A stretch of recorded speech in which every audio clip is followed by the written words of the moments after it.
still on the play. Team Hawk answering back. There goes the Kaja, the Glue, and the Eve. Taken out by the Orcas. While Team Hawk, as they shout, Yibombe, in a recovery game, takes out the 1-1, the Valentina, and the Joy. It's almost similar bans to game 1, right? I mean, Joy, the reason why you would ban Joy in 1-1 is because there's so many characters that they pick out just to counter. And here we go, the first pick, carry yet again. This is deja vu at this point. I mean, the same draft over and over again because, hey, don't change what's working. Well, you know, right now, as it stands, it's the exact same draft, but Diggy has been left open. The Yve was the one banned away now. So Echo realized that maybe now the Yve is going to be so important, right? We saw that the Yve was actually giving them a lot of trouble, a lot of problems in the previous game with just how much damage, how much poke she was dealing out. So on the swing back, if what I'm hearing is right, will they still prioritize the Yuzhong? Oh. They steal away the Cho! And they pick up the Yuzhong. And the Yuzhong. How about both? How about right? both? Exactly. Using pick to ban. That's one of the smarter strategies you can do. But at the same time, that might take away the little things that they do very good, which is the early game aggression, early game Hilda into your jungle. So this pick does leave a lot of other really good pick open now for the side of Team Echo. Again, Lolita is on the table, and Brock, the flex pick that can go jungle, can go side lane. What is going on here? Oh, Carl TZ. He has grown so much. What are you talking about? Ling? Hayabusa Lancelot? I got Grok, fam. Grok, Fredrin, Akai, right? Now, let's see, the change for Team Hawk isn't just that Cho pick, but it's also opting to go for the Fanny instead of the Irithel in the first phase. So they're already making the proper adjustments, in my opinion. In the first game, they were falling behind a bit too much in the early stage. So if they really want to contest in game number 2, maybe going for this new perspective where they need to get that early game might work. What I hate to do this, right? I hate to rain on Team Hawk's parade, but this Fanny pick here, what it's going to do is, yes, it's going to help Gary get those big rotations. Yes, it's going to threaten the map for Echo, but they're going to have to start picking and banning in the second phase to help protect this Fanny, because the Grok already is not a good matchup. And if this is going into the hands of Sanji, this Kadita, it's also going to be a tough play. Hell, might even go into the hands of Yaoi. Yaoi plays a mean Kadita too. Yeah, absolutely. There's so many flags, and that's why it's so hard to ban. But still, we have Team Hawk banning the EXP link right now. Wizard Lapu being taken out. Harith, I was just about to mention that because Team Hawk, they have a very mean dive comp playstyle. You can see what they're picking right here. Yuzhong, Xiao, Fanny. They're not really trying to protect anyone. They're trying to full fireman dive your backline and make sure you don't have a carry either. But they need to snowball. Absolutely. That's the key. It's going to be hard to win from behind if you have a Fanny, if you have Yuzhong, and then maybe they need a marksman still, right? So they have to pick very, very carefully. They do, right? Looking at it, Echo did a really good job in the second phase of bans, banning out the Harith and the Claude. Two heroes that can really perform great up against these kind of compositions where you really want to just find that pick, right? Kadita, Grok. Now, Team Hawk are caught in a position where they might just have to go for that Irithel pick again. They need someone with mobility.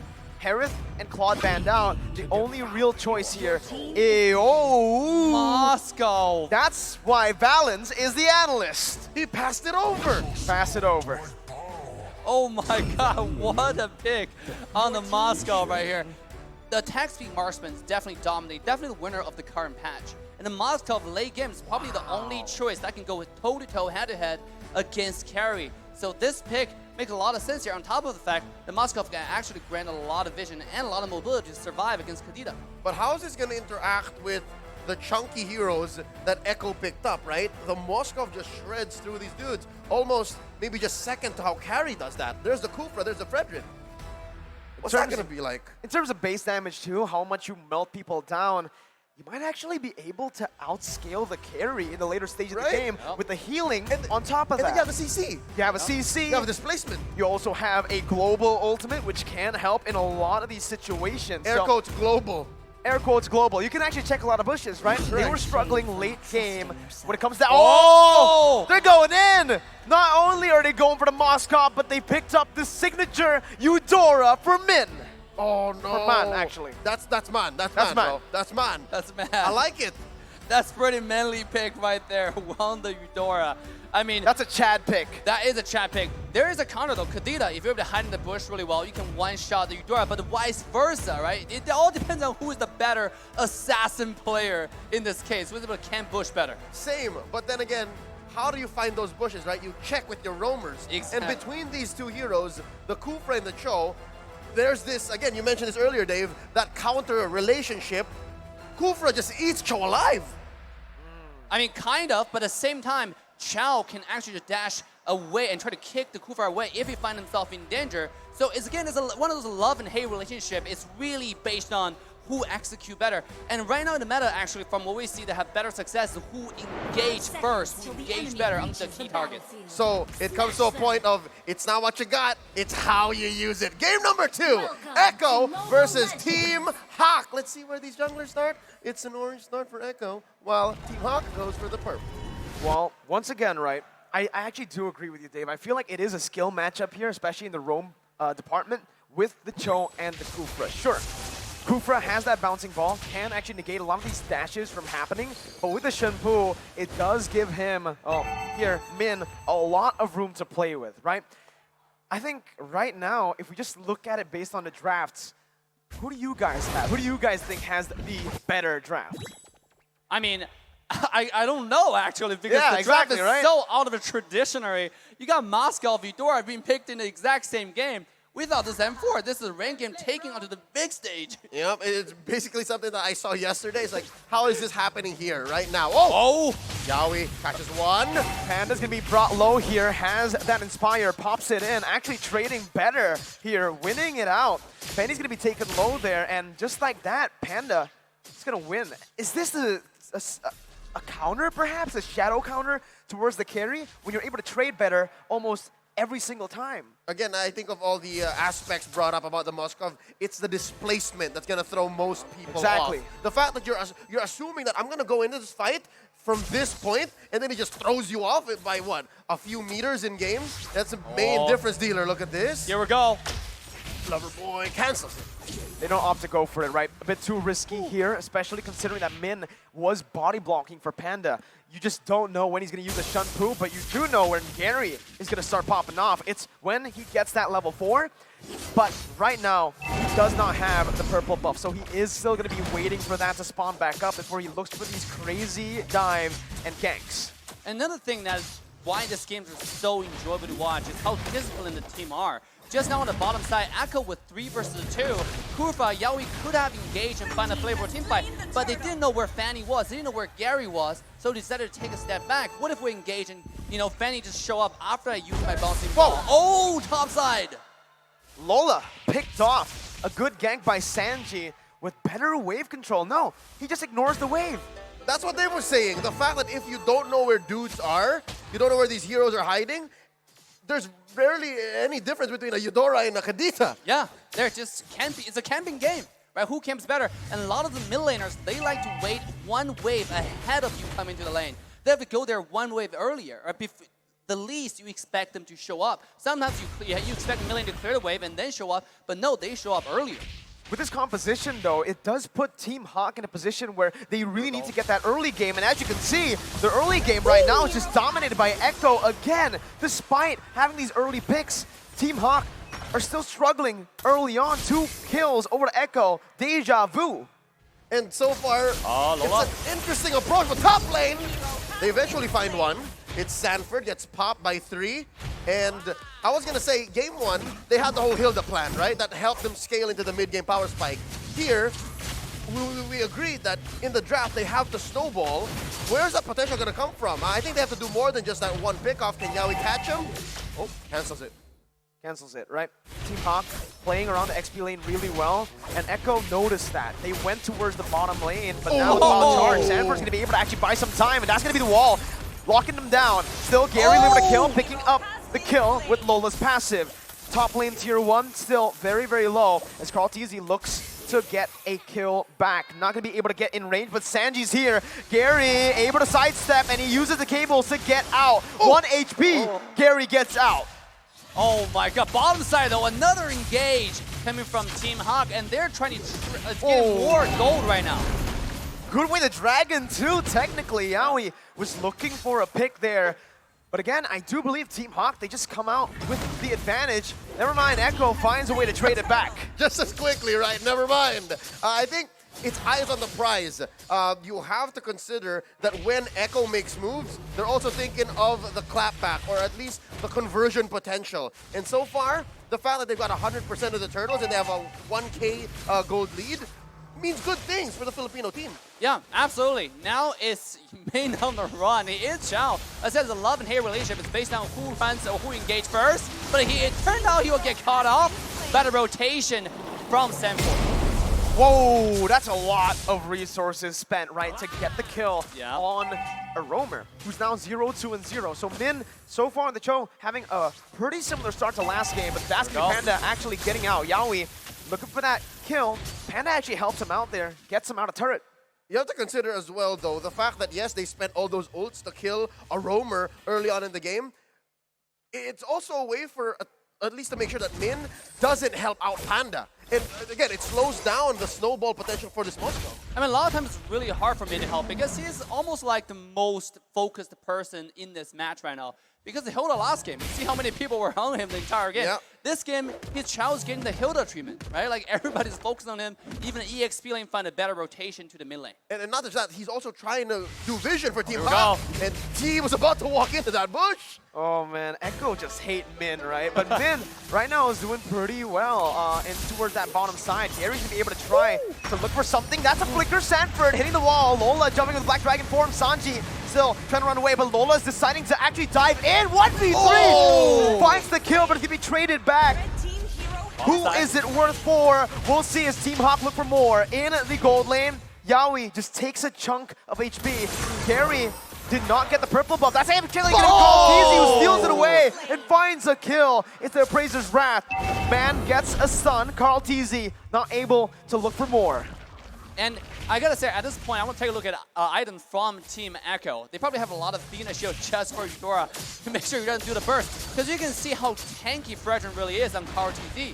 Eudora ascending a skill 1 is feel like he was healing more HP than being damaged at this point. Than hitting, right? But look at this item pickup from Sanford. Sea Halberd? Oh, he's trying to stop the shenanigans from Lola and maybe even potentially Panda, right? We talked about how that lifesteal into the mid to the late game might make a difference between the Moskov and the carry. I like that Sea Halberd pickup. Yeah. With the Sea Halberd, you do have, I guess, more utility play around, right? Yeah. But right now, it just feels like Team Hawk are putting most of their resources to get the Moskov ahead. Lola up top is going to get ganked constantly. He's still able to play the weak side of the map really well. He's actually going to be able to try to turn it around with Petrify caught in. Gary finds a kill despite having no purple buff. It's still, right now, Lola and Sanford going at it. But with that sustainable ability, Lola is going to be able to actually get out of that one. First turret for Team Hawk. You know, I gotta give a credit, and also just a little bit thing about what Team Hawk's doing. They're 3v2 trying to push a bottom tier 1 tower, and they're failing every step. Oh, here it comes! That's the way the Dragon Dome. That's gonna be stunned as well. Panda's still gonna be able to try to dish out some damage. Caught in one. Yaoi and Panda surviving. Just barely, but Benny now still with full HP will mean that they will still have more pressure in the gold lane. Or was it just me holding my breath? I think that was everybody, right? That's gotta be everybody. Look at the lover boy. Here we go. Yeah, we have the Tyrant's Revenge and the Rage. Benny gonna be able to actually dish out some damage, but that's gonna be the stun coming in. Not enough. Gary coming in, looking for the damage. Can you imagine that? Whoa! A double kill for Benny, but a double kill back for Gary. He gets out with the cables, but Sanford and Sanji are here. The flicker and the wild charge, and water to smack him around. That's a shutdown for Echo. And that's why Grok is so good in the side lane right now. The ultimate wild charge into the flicker. The least expected engage. You don't see it coming like, oh, this is gonna miss. But little did you know, no, you're gonna go back to the black and white screen. Yep, that was what, a 2 or 3 step process to eventually lead into Echo, getting a 2K lead, right? That was, what, miles away that they planned? We didn't even think about it. Could have sworn that Team Hawk was ahead, but look at the conversion. They pushed down bottom. They're trying to make a way up top. Mid lane, though, standing still. I think this is where the difference has to be made because these mid laners, they've always been rotating the side lanes. Here we go. Yaoi and Sanji under the tier 1. Man's gonna be taken down. And just like that, once again, it's Echo who have the man advantage. Lola trying to find just a pick here, but Carl TZ's way too tanky. Gonna be able to sustain back up. Sanji looking for a position to flank, but for Team Hawk, they're just Panda. here. It's gonna be Panda. Sanji who jumps in. He pops the bench fight a bit too early, and that's gonna be Min running back. That's scary caught. Yaoi the bouncing ball, stopping the dashes. Benny picking up a kill. Min gonna be taken low as Benny free hits once again. Carl TZ traded back in. Lola and Panda running for the hills. It's a double kill for Benny. That's the wall to lock Panda down. Benny with a triple! Benny almost to the Maniac! Lola jumping out, but it's still again Benny who's looking for it. Yaoi jumps in, takes the kill away, but it's gonna be a Maniac for Benny! It's a wipeout. 5 down, traded for Carl TZ. Echo is swimming in value, almost 3K ahead, steals away that purple buff, pushes in mid. Oh, Dave, I gotta ask you, where's Echo going with this? I mean, a lot of highlights that came into the Benny, but I gotta give credit to Yaoi here. Those engages onto Fanny, onto everyone else, and syncing with Sanji to follow up the one-shot rough wave combo is absolutely insane. You can see Benny has so much room to do free damage that entire team fight. The whole time he was dashing, auto-attacking. He didn't need any peel because everybody else is getting killed by the mid lane, by Sanji and Yaoi combo. So ban carry? Maybe. I mean, that seems to be the logical choice. Let's look at the items. What's going on here? That's Wind of Nature already, so more likely Benny's gonna win duels against a Panda. What's Panda rocking? It is purely damage still, so not much utility on the Moskov yet. Absolutely, going for straight damage. And see, Moskov doesn't have to go for carry one-on-one. He penetrates, right? It's all about those penetration. He goes through your front line and kills your back line at the same time. But here we go, the lore fight is about to happen. Lola with Black Dragon form once again, just looking for an opening right now, and that's going to be actually Min jumping in with onto Sanji, who has the damage, who jumps in again. Yaoi going to be able to find the Lord right there with Carl TZ, securing it. Mon's going to fall. That's a double kill for Sanford right now. And again, Sanford's going wild. Panda's in a 1v1. He gets the stun down, but he's all alone. It's going to be the chase from Echo. The breath of the ocean finds it. He gets knocked up, and you can say goodbye to Panda. 4-0. Echo with a 5.6k gold lead, now a 6k gold lead. Min's the only one left standing. Echo just pushed that turret, took that Lord with impunity, and 4 members of Hawk on the way out. Sanford just picked up his Blade of Despair. I know. Yikes. This guy is gonna do damage now. I mean, he has Athena show early game, but now it's all about that one-shot backline, the one-shot Eudora. Let's give that. Here comes the push. Lola defensively using the Fierce Dive. That's Min, melted down. That's Yaoi getting the Tyrant Rage Flicker. Lola trying to do the best he can. Gary, once again, in desperation goes in, but it's Benny who smacks them, slices them with a triple kill and a wipeout to secure match points. I can hear all the Echo fans, Limang Echo fans, shouting, go for the throat. It's match point for the Filipino runner-ups of MPL Philippines Season 10. Dave, what's going on? Game 1 was so close. Min was overloaded, as you mentioned. I mean, they pick a lot of character. They're thinking they were trying to pick the meta character, the counter picks, but it seemed like they drafted themselves into a corner, right? Because they're known for a certain playstyle. In this game, they're making a 180-degree switch. I mean, that's a lot of load for the players mentally. So to make that switch quickly and swiftly is really, really hard. And you can see that reflect in the gameplay. The players are not ready to make the engages. Lola, when he finds the dive onto the backline, the team's not able to follow up in time, where he's to get killed. And you mentioned how Lola gets in there. Mirko, do you agree there's a little bit of Game 1 left in the way Team Hawk is playing? So it's personally, this is what I saw, huh? It felt like they didn't get a full reset. I think, yes, a little bit of that, right? I do believe that they didn't execute on the game plan that was set for them. They have drafted themselves an early game composition, but they weren't really pulling the trigger early on. They weren't the ones proactive. No snowball! No snowball on a Eudora, on a Fanny. That's what you need. That's what you want.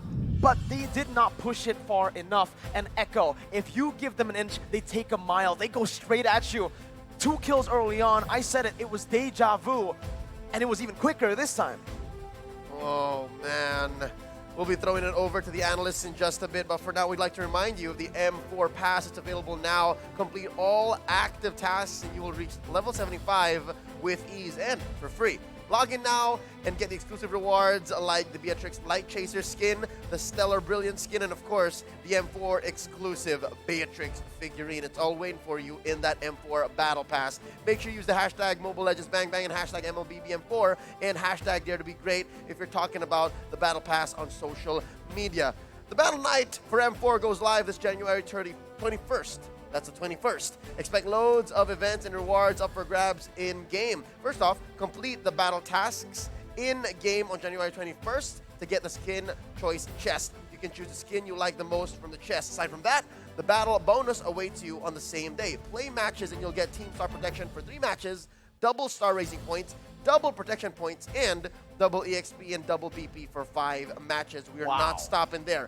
Free access to all heroes and loads of epic skins will be available that very day. Save the date. Log into the game on January 21st, enjoy the match, and win tons of rewards. Let's all celebrate the M4 World Championship together, including all of our friends.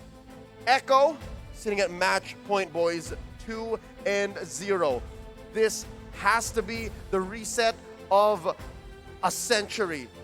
Oh, Lord, I can only really imagine what is going on in the Team Hawk camp. But for now, on behalf of Mirko and Dave, we're going to throw it over to our analysts. Boys, tell us what's going on. All right, welcome back to the analysis panel. Once again, I am Trex. This is Wolf and Gideon. With this being at match point, how you feeling, Gideon? Just be honest with us. How do you feel after invading my space? Do you want to switch spots? As of right now, I'm just embodying Team Hawk, just uncomfortably close to defeat in this best of 5. And honestly, you can definitely tell that a lot of their members, they're starting to lose that edge. They're, again, being a little less disciplined than they should, greeting out for kills that honestly, they can just let go for later objectives. The prescription to Team Hawk was don't give the carry because Echo was just very successful with this hero. You see that they prioritize it first pick, not even caring about any lockdown whatsoever, and they still are successful with it. Another hero I would say that is an addition to that is the Grok. We saw how flexible it is for the side of Echo. They can play it like XP lane, they can play it in the roam role for sure. We haven't seen it. And they also play it with the jungle. So these two heroes should be watched out for Team Hack. Definitely very interesting with some of those picks. But now as we creep into the item builds here, a couple interesting things here. Anything in particular to you? I mean, starting off, I'm looking at Grok immediately, right? This flex pick has been rather frustrating overall, but the itemization, even you called it out, Wolf, especially when we're looking at that Sea Halberd, like, man. If I am seeing this correctly, he did not even like upgrade his boots, if I'm not mistaken. Or maybe he changed it along the way. But here's the thing. Blade of Despair Rush. What you do is to get all of those Legion swords. And if you get like an extra Legion sword on top of the double Legion sword, you get like 3 Legion swords. One of those will be a Sea Halberd, and the 2 of those will be a Blade of Despair. So what you do now is to increase your physical attack. And we know that Grok's passive allows him to get physical defense coming out from the physical attack, like kind of converts it. And in this case, since the only magic damage is the Eudora, which is not an AoE damage, you're not that concerned about the other damage outputs. That's why Sanford looked very tanky in this game. I'm gonna be honest, all I heard there was sword. Legion sword. I don't know how he holds them all, but now into this. What do you think, Gideon? Personally, for me, I think, again, I would agree with Mirko. They didn't follow that early game plan. And for a large majority of this game, they have a lot of people, especially for Echo, a lot of heroes that can help them stop getting ambushed, right? A lot of precautions that they could take. A lot of people who can actually take space without getting punished too hard, or at the very least, have minimum value being thrown over to Team Hawk. What we noticed as well is that Echo just waited for their timing. It was more passive in this game as compared to the previous game in the early stages, and that probably is because of the fact that they respected Team Hack's early game potential. So what they did was to play passively, wait for their timings, and when their timing is up, when they do have the items already, that is when they fight. Now, We were talking about the draft a little bit earlier, and I know when we were all sitting there watching this game, there's a few things I was confused about, right? And maybe they were comfort picks, maybe it was all for Benny Cutie, but we had the Eudora, right? We had some of these things that seemed a little off, and maybe it was all, I mean, I guess, is it to all lock down Benny Cutie? And if so, was it just a big failure? Honestly, when we really think about it, these are off-meta picks, and you don't get to see them very often. It's not supposed to shape the meta, but I think most importantly, it's to punish opponents in the earlier stages. And that's why you gotta give this easy MVP over to your boy, Benny Cutie. Imagine having so much lockdown, so much one-shot potential, and yet Benny Cutie is walking out there with only one death. Yeah, and he's the one of those guys who actually like rushes into the Wind of Nature right after the Corrosion Sight and the casual steel leg plates. You know that you can 1v1 against the Moskov, and when the time comes that you need to kind of survive the Fanny all together against the Moskov, you get the Wind of Nature, and even when you're defensive, you don't have as much damage because of the fact that you have your passive anyways. With the Purify and the help of your teammates, you can turn the fights.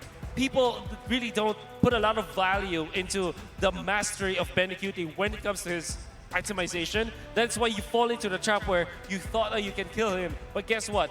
He takes it back to you. I mean, and I think with something with the carry, the Purify, and the Wind of Nature, needing to be so upfront, he's just really, he's so slippery, right? He's just, and then that just adds on top of it. That just makes it even harder to get him, and then with the help of his teammates creating the peel form, he's just able to be the killing machine that he is.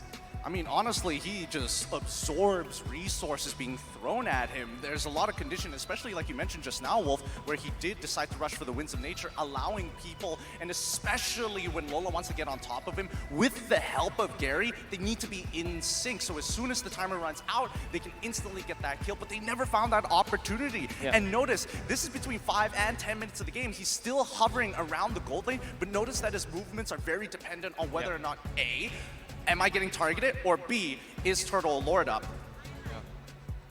I guess we'll notice that this time they just waited for their timings, right? This time Benny Cutie is activated because if you remember this game, Benny Cutie actually stayed in the bottom lane for so long with Yaoi to kind of help him. Surely he dies some of the times, but the fact that he stayed here for quite a long time and then they waited for the right timing to punish, as you saw from Sanford, they waited just for the timing of the power spike of the carry and utilize it accordingly. Yeah, and I think the fact that he never has to move too much around the map just goes to speak how much his teammates know how important he is, right? How they put a lot onto his shoulders. So in the future games, could that be the answer? Look at that huge Maniac. I mean, back-to-back. Game one, it seemed possible for Team Hack, but as we're moving through game two, we're starting to see them back more and more into a corner. Is the answer going to be take out Benny Cutie? Personally, ban out the carry or pick it up for yourself. Simple as that. Yeah, I do agree with Gideon. I think that Echo is given so much of a comfort so far in back-to-back games, right? They got the carry, the Grok, and I would say that this